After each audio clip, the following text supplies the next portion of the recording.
नमस्कार मंडळी, अधिक मास चालू झाला आहे आणि आज आपण बनवणार आहोत अधिक मासातील मोस्ट वॉन्टेड पदार्थ म्हणजेच अनारसे।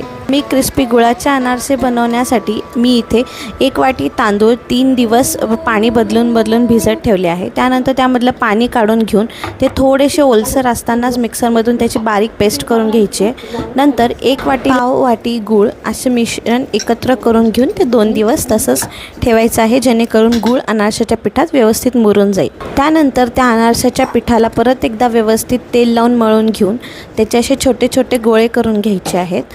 ही अनारसाची रेसिपी झटपट होण्यासाठी अनारसे करायला चालू करायच्या आधी एका कढईत तेल गरम करायला ठेवायचं आहे, जेणेकरून आपण अनारसे थापेपर्यंत हे तेल छान प्रकारे गरम होतं। नंतर एका पोळपाटावर खसखस टाकून त्यावर अनारसे असे मध्यम आकाराचे थापून घ्यायचे आहेत